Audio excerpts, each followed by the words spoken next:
"Get out," she said, her voice icy as she slammed the door behind her. I sat frozen at my desk in the cramped corner of our shared office space, feeling the sting of rejection gnawing at my pride. For months, I'd begged for a raise, a small bump, enough to acknowledge the dedication and late nights I'd poured into every project. But my boss, Mr. Henderson, had flatly denied me. His words echoed in my ears. "We appreciate your work, Robert, but the budget just doesn't allow for any increases right now." That answer, delivered with an emotionless shrug, had shattered me. I spent the next few days stewing in a cocktail of disbelief and fury, questioning every meeting and every late-night call. I thought to myself, if they don't value what I bring to this firm, maybe I can create a place that does. It started with a quiet resolve that grew into a plan so audacious that it practically screamed of rebellion. I began scrutinizing the details of every client interaction, every email and contract I had cultivated over the years. I remembered the long hours I spent nurturing these relationships, the personalized service and genuine care I brought to each account. It wasn't just numbers or revenue, it was trust, respect, and a promise of excellence. And I knew, deep down, that if I could take these clients with me, I could build something far more rewarding than the thankless hours clocked at this stifling company. I called my best friend, Marcus, late one Friday evening. "Marcus, I've had it," I said, voice low but resolute. "Henderson denied me a raise again. He doesn't see my worth, and frankly, I don't see any merit in staying here. I'm thinking of starting my own firm. I want to take my clients and build something that values real talent, passion, and hard work." There was a brief pause on the line before Marcus replied. "You're serious? You're going to leave and take your clients? That's risky, man. But if anyone can pull it off, it's you." His words, sincere and encouraging, fanned the flames of my determination. The next morning, with a gnawing mix of apprehension and excitement, I sat down at my cluttered desk and began drafting my exit strategy.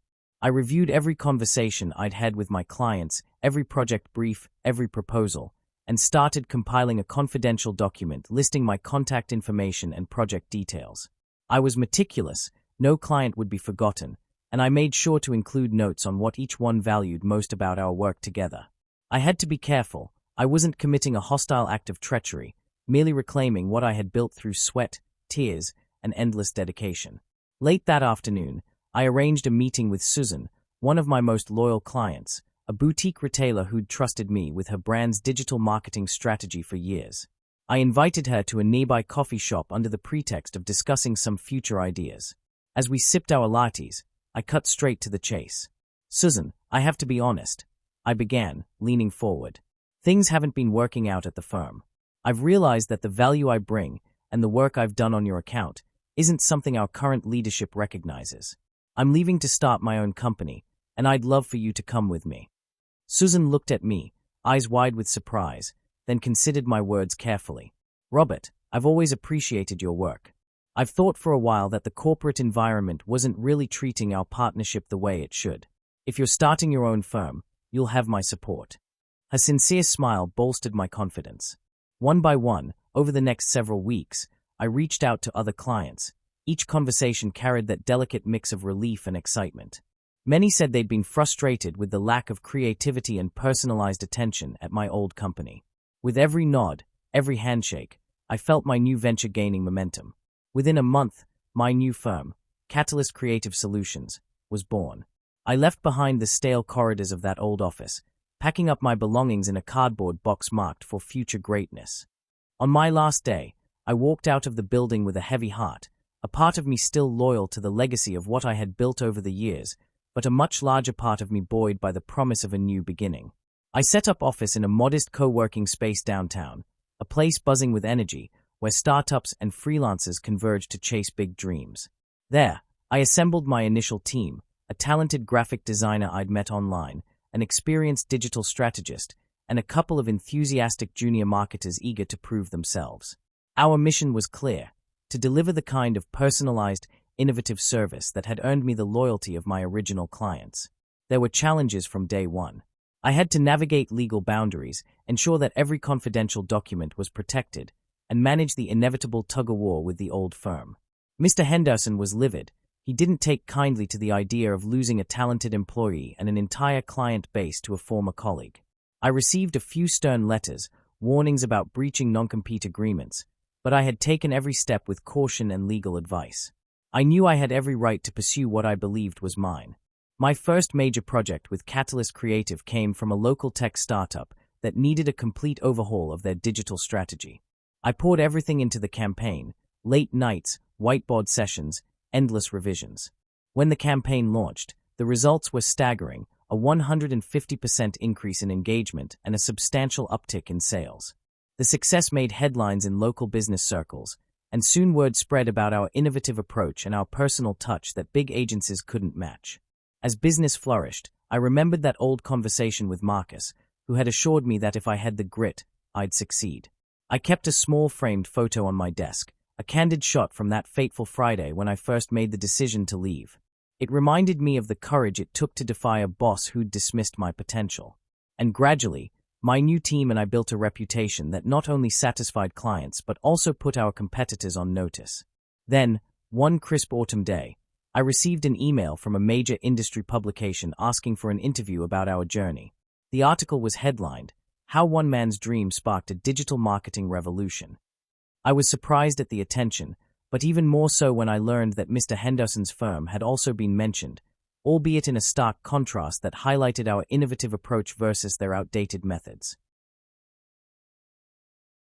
At the interview, I recounted my journey, my frustration at being denied a raise, the heartbreak of a boss who dismissed my dedication, and ultimately, the triumph of building something that I believed in. I spoke candidly about the emotional and professional risks I'd taken, and I credited my clients for trusting in my vision. The article went viral in industry circles, and soon, Catalyst Creative was receiving inquiries from companies far larger than before. It wasn't just a comeback story, it was a revolution in how small businesses could be empowered by personalized, creative marketing. Yet, even in the midst of success, I never lost sight of the lessons learned along the way. I made sure to cultivate a company culture built on mutual respect, transparency, and relentless innovation. I instituted regular brainstorming sessions where every team member could share ideas, creating an environment where creativity flourished and everyone felt invested in our collective success. This wasn't just business, it was personal redemption. Every contract signed, every client testimonial, was a silent rebuke to Mr. Henderson's dismissive laughter. A year into the launch of Catalyst Creative, I found myself reflecting on those turbulent early days. I often replayed that moment when my boss took my work without acknowledgement and then fired me for what he called not being a team player. I realized then that his words were a catalyst for everything that came after. In a twist of fate, the very attributes he ridiculed, my passion for innovation, my ability to connect with clients on a personal level, had become the foundation of my success. I remember one afternoon when I was in a meeting with a potential high-profile client. As I confidently presented our creative strategies, my mind drifted momentarily to that old boardroom where Mr. Henderson had dismissed me. I took a deep breath, recentered my thoughts, and continued with the presentation, fueled by the determination to prove that I was more than what he had labeled me. The client was impressed, and we secured a contract that would pave the way for national recognition. My new firm wasn't just a business, it was a living testament to the power of perseverance, to the idea that true innovation comes from those who aren't afraid to challenge the status quo. Every time I saw the glowing reviews from our clients or the excited chatter among my staff, I felt a surge of pride. I had reclaimed my narrative. I had turned professional betrayal into an opportunity, a chance to build something better, bigger, and truly reflective of my talents and dreams. And so, as the sun sets on another busy day at Catalyst Creative, I sometimes find a quiet moment to reflect.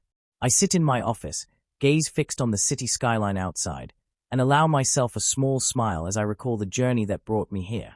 I remember the snide remarks, the dismissive tone of Mr. Henderson, and even the anger that once consumed me. But now, they are all threads woven into a tapestry of success, a tapestry that tells the story of resilience, innovation, and the courage to follow your own path. To anyone out there who's ever had a boss who took credit for your work, who underestimated your value, know this: your brilliance cannot be confined to an office cubicle or the narrow vision of someone who's afraid of change. It's in your ideas, your passion, your ability to connect deeply with those who matter. And sometimes, when you take your clients, your hard-earned relationships, and your untapped ambition, you can build something that not only defies expectations but redefines them entirely. I'm not saying the path was smooth, far from it. There were sleepless nights filled with self-doubt, financial risks that made my hands tremble, and moments when I questioned whether I'd made a terrible mistake. But every setback fueled my comeback. Every moment of rejection was a stepping stone to a greater victory. And the day I realized that I could walk away from a job that undervalued me, clutching my clients and a vision of something greater, marked the beginning of my journey as an entrepreneur. Today, Catalyst Creative stands as a symbol of what happens when you refuse to be sidelined by someone else's limitations. It's a company built on the belief that every hardworking professional deserves recognition and every innovative idea has the potential to change the world. And while I still get occasional emails from my former boss expressing regret over his lost opportunity, I know that I've made the right choice. So if you're ever in a position where you're told you're not good enough, that your ideas are disposable, remember this: your work has value. Your passion is worth more than any dismissive remark. Sometimes, the very act of being denied is the spark that ignites your greatest transformation. And as you rise from the ashes of betrayal, you might just build something so extraordinary that even the naysayers come crawling back, begging a chance to be part of your vision. As I close my eyes tonight and listen to the hum of the city outside my window, I feel an enduring gratitude for the challenges that forced me to redefine my limits, for the clients who believed in me when no one else would, and for every moment that pushed me to build an empire of my own making. And that, above all, is the triumph that I carry with me every single day.